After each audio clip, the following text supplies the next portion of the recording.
5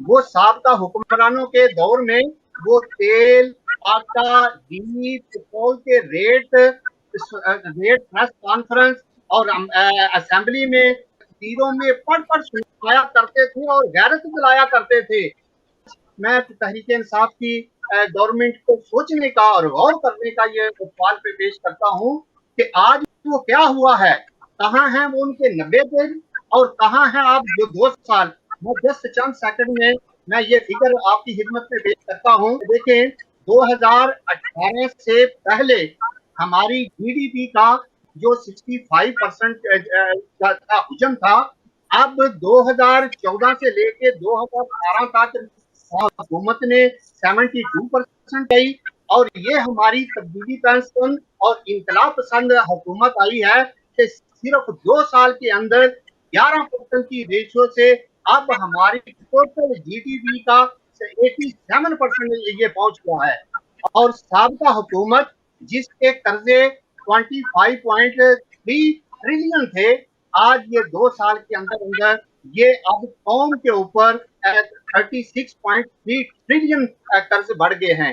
اگر ہم انفلیشن افراط زر کی بات کریں تو پہلے سابقہ حکومت میں 3% تھا، آج یہ جو ماہر معاشرت اور ماہرین ہیں وہ بتاتے ہیں کہ آج 2 سال کے اندر یہ تبدیلی پسند حکومت نے 9% تک یہ ریشو چلا گیا۔ تو جناب میں پھر بھی ہم امید کرتے ہیں کہ ہمارے یہ نیک نیت اور دیانتدار ہیں، عوام کی ایک بڑی باری سپورٹ اور امید ہے ان کے ساتھ پہنچتا، ہم ان سے نیک توقعات، نیک تمنا اور ہماری سپورٹ اور ان کے ساتھ ہوگی۔ یہ قوم کو اس قرض کی لعنت سے، بوجھ سے اور مہنگائی کے اور انتظار سے، ان چیزوں سے چھٹکارا دینے میں یہ کامیاب ہو جائیں، ہم ان کے لیے نیک تمنائیں کرتے ہیں۔ ویری گڈ، بہت اچھی بات کی آپ نے۔ بالکل آپ نے کچھ پوائنٹ ایسے ریز کیے ہیں کہ امید دلا دی ہے آپ نے، لیکن پھر بھی میں شبیر اختر صاحب آپ سے یہ کہوں گا کہ یہ بحران، یہ معاشی طور پر جو ملک اس وقت چل، کیا آنے والے 2-2.5 سالوں میں امید کریں گے کہ انشاءاللہ انقلابی تبدیلیاں آئیں ملک میں؟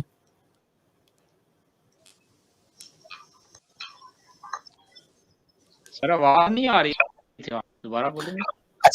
اچھا میں یہ کہہ رہا ہوں کہ دیکھیں امید پہ بڑی اچھی بات کی ارشد تبسم صاحب نے کہ پھر بھی وہ یہ کہہ رہے ہیں کہ امید ہے کہ انشاءاللہ کچھ نہ کچھ ایسے حالات آئیں گے، چاہتے ہیں کہ ملک کے حالات اچھے ہوں۔ آپ مجھے بتائیں کہ آنے والے جو باقی 2-2.5 سال باقی ہیں، اس میں یقینی طور پر یہ معاشی بحران قدرے کم ہو جائے گا؟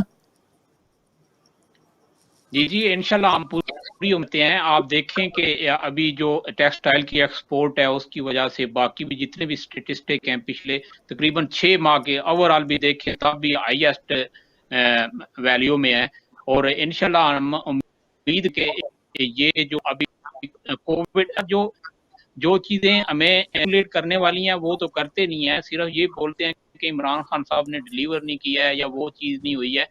ابھی کووڈ کے دوران کتنے کنٹریز ہیں ان کی معیشت کس نیج پہ پہنچی، آپ اپنے ہمسایہ ممالک دیکھ لیں، بنگلہ دیش اور انڈیا دیکھ لیں، تو ان کی معیشت سنبھلی نہیں جا رہی۔ لیکن ہمارے لیے بہت خوش قسمتی ہے کہ ہماری تمام جتنے بھی اسٹیٹسٹک ہیں وہ پازیٹیو ہیں اور اپنے بہتری کی طرف جا رہے ہیں، اور حکومت بھی اپنے جتنے بھی یعنی کہ پالیسیز بنا سکتی ہیں بنائی جا رہی ہیں، کام کیا جا رہا ہے۔ آپ انڈسٹریل یہ کنسٹرکشن انڈسٹری کو ہی دیکھ لیں، جو انیشیٹو خان صاحب کی گورنمنٹ نے لیے ہیں، یہ ڈیجیٹل روشن پاکستان اکاؤنٹ جو ہے، پہلے اپنے کتنے جاننے والے ڈاکٹر حضرات ہیں وہ کہتے ہیں ہم پاکستان میں اگر اکاؤنٹ اوپن کرتے ہیں ڈالر کا تو وہ ہم ڈالر کا اکاؤنٹ نہیں اوپن کر سکتے، اگر ہم ادھر سے ڈالر بھیجتے ہیں تو ادھر کنورٹ کر کے وہ جمع کرتے ہیں۔